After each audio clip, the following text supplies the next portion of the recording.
So now you've seen just about everything that'll happen in a game of Twilight Inscription. Next up, we're going to go over a couple of the small remaining interactions that you'll see, and one of those is the relic cards. There are systems on the navigation sheet that when you claim them, you will draw a card from the relic deck here. So we'll go ahead, draw this one. First thing that you'll do, actually, before you even read it, is go to the bottom and check how many victory points it's worth, and mark those. These will actually be held secret until you play them. Some of them will get played immediately, otherwise they'll tell you exactly when they get played. For the Nano Forge here, it says, may play this relic when an expansion becomes active. So whenever you choose the expansion sheet on a strategy card, you'll choose a resource type, be it material, influence, or research, and cross out 2 icons of that type on the unlocked planet. So the next time a strategy card would come up,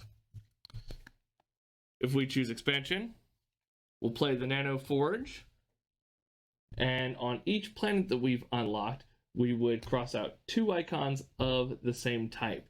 So we could say, if we had 3 planets unlocked, in addition to the base one, and we were to choose research, we could just knock out all the research on these things.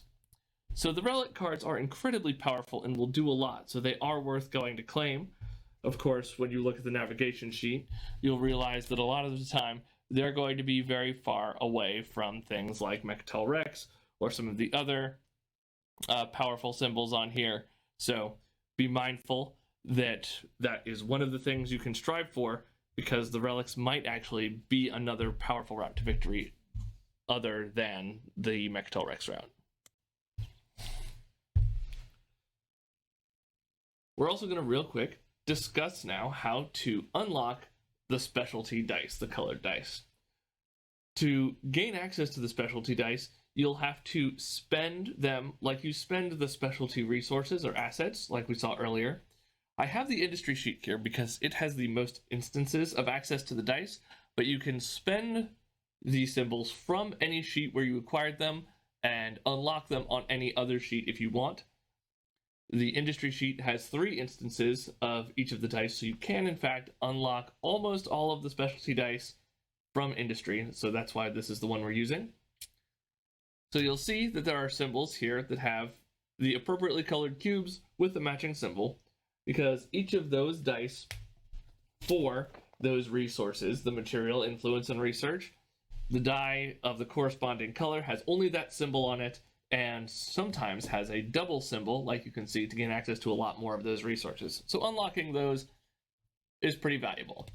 So what we'll do is, when we gain access to something, for example, if we wanted to claim the resource here, we would have that available, and if we didn't want to use it on industry, while we have that, for example, if we wanted to use that on navigation, which is the sheet that does not actually have its own way to get them, the next time navigation comes up, we would go over to industry, cross that out, come back, highlight it here.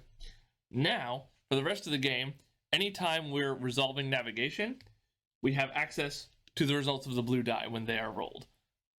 And they're rolled alongside the black dice. Anytime the dice get rolled, all 6 of the dice get rolled, but you're only allowed to use these ones here. Likewise, you would need, if you wanted to now unlock blue dice on industry, you'd have to come over and gain access to, let's see, you'd have to cross these out because you can only claim something next to a scrap piece, claim that one. Then we could also put that one on industry, and same, so on and so forth for the others. There are ways to claim dice on the other cards. Example, on expansion, we talked about that's the space docks down here are how you gain access to the specialty dice on this card. And Warfare has them as well, where they are the rewards for winning some of the various combats. So that is how you unlock the specialty dice, and those are an important tool that you want to make sure you have access to gain the most out of the dice anytime they are rolled.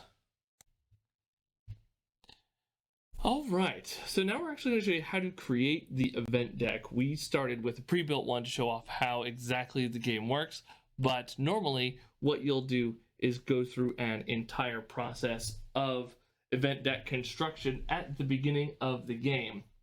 To do that, you're going to separate out the 10 piles between the various stage numbers and the backs. And then at the bottom, you're going to take the stage 5 cards. You're going to take one of the blue ones and put that on the bottom. Actually use this one here and have this be the deck. And then we're going to alternate between black, blue, and black. Make that a pile. And then we're going to do the exact same with the 4s going on top of that. Blue and black, black, blue and black. And with the 3s, black, black, the 2s, black, and the 1s, which have slightly less, so we're going to start and end on a blue card, and then that will make the event deck. So the events will go in a somewhat random, but not totally random order over the course of the game.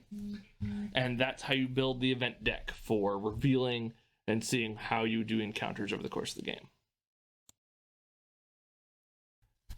And that's everything you need to play an entire game of Twilight Inscription. Hope you enjoyed this video series, and if you found it helpful, please like and subscribe. It will get you all of the various learn to plays and other gaming stuff that we do right here at Zulu's Board Game Cafe. Thanks.